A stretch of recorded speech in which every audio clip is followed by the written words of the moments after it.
வாழ்வும் வழிபாடும் என்ற பிரிவில் அஷ்டோத்தர சதலிங்கம் இல்லை சதலிங்கம் அப்படின்னு ஒரு லிங்க வகையை நம்ம சிந்திக்க போகிறோம். காஞ்சிபுரம், சிதம்பரம், திருவொற்றியூர் இந்த மாதிரி இடங்கள்லாம் இந்த லிங்கம் இருக்கிறத நம்ம பார்க்கலாம். அஷ்டோத்தரம் அப்படின்னா 8 பின்னாக கொண்டது, பின்னடைவாக கொண்டது, 8 கொண்ட 100. அஷ்ட உத்தரம், அஷ்டோத்தர சதம், அஷ்டோத்தர சகசிரம் அப்படிங்கும்போது அஷ்டம்னா 8, 100 அல்லது 108 லிங்கம். இந்த 108 லிங்கத்தை என்ன பண்ணியிருப்பான்னு கேட்டிங்கன்னா, ஒரு லிங்க ஸ்வரூபம் அப்படிங்கிறது சிவரகசியத்தில் நீங்கள் பார்க்குற எனக்கு பின்னாடி இருக்கக்கூடிய சிவபெருமான் பானம், அந்த பானத்தில் அதுலேயே சின்னதாக வளைவாக ஒரு 108 இந்த பான பகுதியில் 108 லிங்கமாக அதை பிரித்து செதுக்கியிருப்பாள். 108ஆகவும் 100ஆகவும் செதுக்கியிருப்பாள். அந்த லிங்கத்துக்கு தான் இந்த அஷ்டோத்தர லிங்கம் அப்படின்னு அது ஒரு பேர் சொல்கிறான். சதலிங்கம் அப்படின்னு சொல்லுவாள். சதம்னு 100, சதலிங்கம் அப்படின்னு அதை சொல்லுவாள். இந்த லிங்கங்களை பார்த்திங்கன்னா ஒரு குறிப்பிட்ட கோயில்களில் தான் இந்த லிங்கம் இருக்குது. இதுக்கு மூலஸ்தானத்தில் இந்த லிங்கம் வச்சு வழிபாடு பண்ணின மாதிரி தெரியல.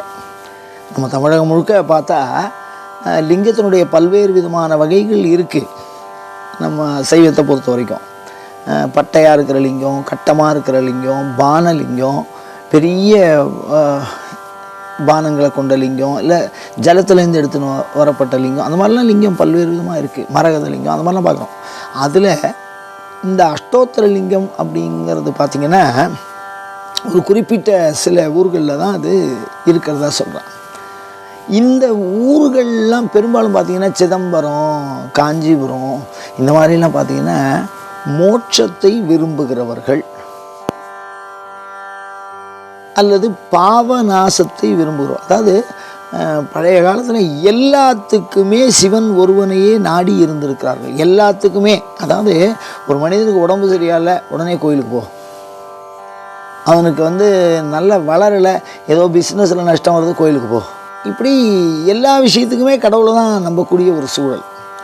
அந்த மாதிரி ஒரு சில சூழலில் அதாவது ஒரு விருத்தி இல்லாத சூழல்னால் என்னென்னா, ஒரு என்னதான் முயற்சி பண்ணியும் வெற்றி கிடைக்கல, என்னதான் முயற்சி பண்ணியும் விளங்கலை அப்படிங்கிற சூழல் வரும்பொழுது இந்த மாதிரி பாவநாசனத்துக்கு இந்த லிங்கத்தை வச்சு வழிபாடு பண்ணியிருக்கா. இப்போ ஒருத்தர் பாவம் பண்ணினா அந்த பாவத்தை நிவர்த்தி பண்ணுறதுக்கு 108 சிவலிங்கத்தை தரிசனம் பண்ணுன்னு சொல்கிறது விதி. 108 சிவலிங்கத்தை தரிசனம் பண்ணினா உன்னுடைய பாவம் போகும் அப்படின்னு ஒரு சில பாவங்களுக்கு பிராயச்சித்தமாக 108 சிவலிங்கத்தை பார்க்க சொல்லியிருக்கா, போய் தரிசனம் பண்ண சொல்லியிருக்கா. அப்படி போக முடியாத சிலர் இன்றைக்கி 108 சிவலிங்கத்தை நம்ம உடனடியாக பார்த்துடலாம். ஏன்னா நமக்கு போக்குவரத்து வசதியெல்லாம் நமக்கு அதிகமாக இருக்குது. அதனால் 108 சிவலிங்கத்தை நம்ம பார்த்துடலாம். ஆனால் ஒரு சில பாவம், ஒரு சில வியாதி, பழைய காலத்தில் தீராத வியாதி, இது மாதிரி தீராத பிரச்சனை, அந்த மாதிரி இருந்தால் அது பாவத்தினால வருது. அந்த பாவத்தை போக்கிக்கிறதுக்கு 108 சிவலிங்கத்தை நீங்கள் தரிசனம் பண்ணுங்கோ அப்படின்னு ஒரு விதி சொல்கிறது. ஆகமத்தில் ஒரு விதி சொல்கிறது. பிராயச்சித்தம், பாவத்துக்கு பிராயச்சித்தம். அந்த பாவம் போனால் தான் உங்களுக்கு அந்த வியாதி போகும், அந்த பாவம் போனால் தான் நீங்கள் நினைக்கிற இந்த காரியம் சாதிக்க முடியும் அப்படின்னு சொல்லக்கூடிய ஒரு சூழலில் இந்த 108 விதிக்கிறார். இல்லைன்னா சில குற்றங்களுக்கு பிராயச்சித்தமாக விதிக்கிறார் 108 சிவலிங்கம் அப்படின்னு. அப்போ என்ன பண்ணுறா அப்படின்னா, அந்த 108 சிவலிங்கத்தையும் போய் காணுகிற ஒரு சூழல் ஒரு 1000-1500 வருஷத்துக்கு முன்னாடி விதிக்கப்படும். நல்லா யோசனை பண்ணி பார்க்கணும். நம்ம இப்போ உள்ள விதிகளை எல்லாம் மனசுக்குள்ளே வச்சுக்கூடாது. இப்போ எழுதப்பட்டது இல்லை, ஆகமம், இறைவன் சொன்னது அது. அதனால் ரொம்ப தொன்மையான காலம், வேத காலத்துக்கு அப்புறம் வந்தது இது. வேதமோடு ஆகமும் மெய்யான்னு சொல்கிற பொழுது வேதம் ஆகமும் சமகாலத்தில் வந்ததாகவும் நம்ம புரிஞ்சுக்கலாம். அந்த அளவுக்கு 4 முகத்தினால வேதமும் ஈசான முகத்தினால ஆகமும் வருது அப்படின்னு ஒரு சில ஆகமத்தில் கருத்துக்கள் இருக்குது. அப்போ அனாதி காலமாக இருக்கக்கூடிய அந்த காலத்தில் 108 சிவலிங்கம் பார்க்குறதுனா சாதாரண விஷயம் இல்லை. ஒரு ஊராக சுற்றினாலும் நம்மளால் பார்க்க முடியாது. ஏன்னா ஒரு ஊருக்கு ஒரு சிவலிங்கம் தான் இருக்கும். அந்த மாதிரி ஒரு சூழல் வரும் பொழுது அதுக்கு என்ன பண்ணுறது அப்படின்னு ஆகமத்தில் பல பேர் முயற்சி பண்ணி அதுக்கு பரமேஸ்வரனே பதில் சொல்லியிருக்கார். இந்த மாதிரி பானத்தில் 108 ஒரு பிரிவை அமைச்சு அதை தரிசனம் பண்ணு. அப்படி நீங்கள் தரிசனம் பண்ணினா 108 சிவலிங்கத்தை தரிசனம் பண்ணினா பலன் வரும் அப்படின்னு பாவப்பிராயச்சித்தத்துக்கும் வியாதி பிராயச்சித்தத்துக்கும் அந்த லிங்கத்தை தரிசனம் பண்ண சொல்லியிருக்கா.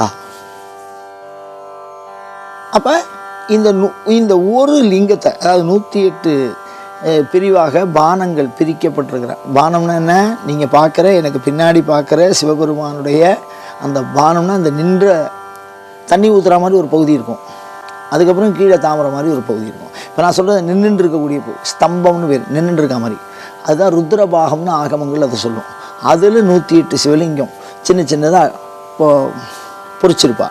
அந்த மாதிரி லிங்கத்தை தரிசனம் பண்ணினால் பாபநாசனத்தையும் வியாதி நிவர்த்தியும், அதாவது குற்றங்கள் செய்ததற்கான தோஷத்தையும் அது போக்கும். அந்த மாதிரி லிங்கத்தை காஞ்சிபுரம், சிதம்பரம், திருவொற்றியூர் இந்த மாதிரி இடங்கள்ல எல்லாம் பார்க்கலாம். இதெல்லாம் மிகப்பெரிய பிராயச்சித்த தலம். சர்வ பாவத்தையும் நாசம் பண்ணி இறைவனோடு நம்மளை இரண்டரை கலக்கச் செய்வதற்காக இருந்தாலும் சரி, ஞானத்தை கொடுப்பதற்காக இருந்தாலும் சரி, போகம் வாழ்வியல் பயன்களை தருவதற்காக இருந்தாலும் அந்த மாதிரி அற்புதமான தலங்கள், அந்த தலங்களில் இந்த லிங்கம் இருக்கும். இதை நாம் தரிசனம் பண்ணி எல்லா பாவத்தையும் அழிக்க முயல்வோமாக, அதன் மூலமாக எல்லா நலனையும் பெற முயல்வோமாக. 108 சிவலிங்கத்தை தரிசனம் நம் பலன் அந்த ஒரு சிவலிங்கத்தை தரிசனம் பண்ணுறதுனால கிடைக்கும்.